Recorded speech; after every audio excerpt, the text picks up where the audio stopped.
So ito mga kabitsin, no, tingnan nyo yung ating ano, no, yung ating init ng mantika, anong bulwak. Ganyang bulwak mga kabitsin, yung tamang-tama. So good morning mga kabitsin, ito yung ating ano, display ngayon. Yan. Thank you. Alas 6 pa lang ng umaga mga kabitsin. Ito yung ating lokasyon, no, napakaganda, di ba? Kantong-kanto tayo mga kabitsin. At meron pala akong gustong i-share ngayon. Ito yung ating meron tayong ano dito, yung leg part na natanggalan ng balat ito. Ayan. Ito yung sinasabi ng ating followers na bakit natatanggal yung coatings. Ayan. So ito mga kabitsin, ating i-explain, no, kung bakit natatanggal yung ating mga coatings minsan. At tulad nung sa akin, kasi yun yung unang salang ng ating manok at baka mahina yung apoy kaya tanggal yung coatings. So dapat talaga na pag salang natin yung ating mantika ay sakto na sa init.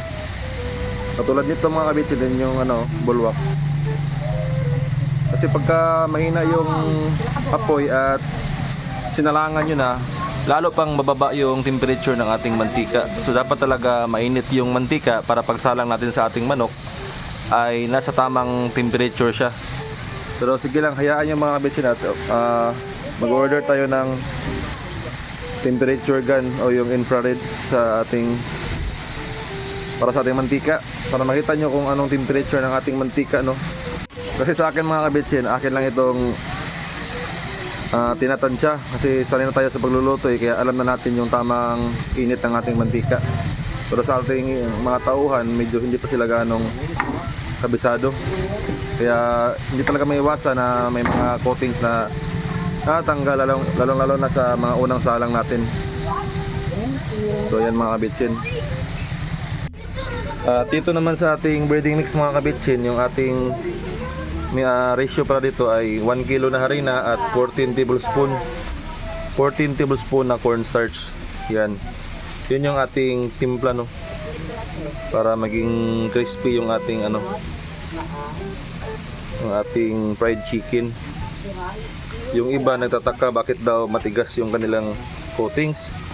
Isa rin po yun sa dahilan kung bakit matigas yun, kung mahina yung apoy nyo at sinalang nyo na agad yung manok nyo. So ang ending niyan talaga, yung manok nyo ay natatanggalan ng mga coatings o yung ating breeding. At matigas din siya mga kabitsin pagka hindi pa sakto sa apoy.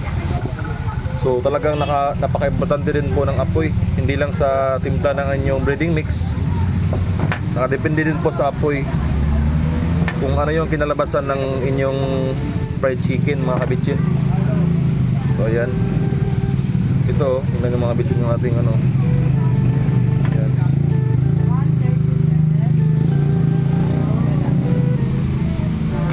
So yung ating ano, tingnan yung ating manok mga kabitsin, no. Pagka talaga sakto sa init, ayan, no. Talagang napaganda yung kanyang texture mga kabitsin. Ayan. So isa din po sa tips natin, no, pagsalang nyo sa manok, huwag nyo munang haluin. Mga 3 minutes muna bago nyo siya galaw-galawin para hindi po agad masisira yung kanyang mga coatings.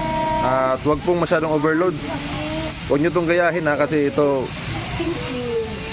sobrang apaw na. Pagka nagkamali kayo dito, pwede itong matapon at maaksidente pa kayo, masunog pa yung inyong mga balat. Pero sa atin, sanay na tayo eh. Ito yung ating kasing kawa ay number 2 lang yata ito. Pangalawa sa pinakamalaki, kaya medyo maliit pa rin siya. Kasi yung ating salang ay 30 pieces. Pero ang advisable sa number 2 na kawa ay 25 na ano lang yung salang para hindi ganong siksikan. Katulad nito masyado na itong overload.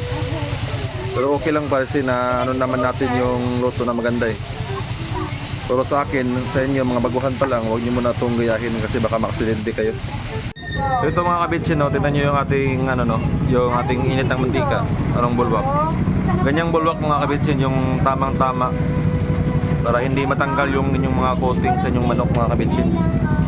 Yan. pag ganyang bulwak, goods na goods talaga yan. Hindi na natanggal yung ano niyan, yung coatings niyan. Yan. At after 3 minutes, tsaka nyo siya haluin ng kaunti para hindi matanggal yung kanyang coatings. Yan. 55.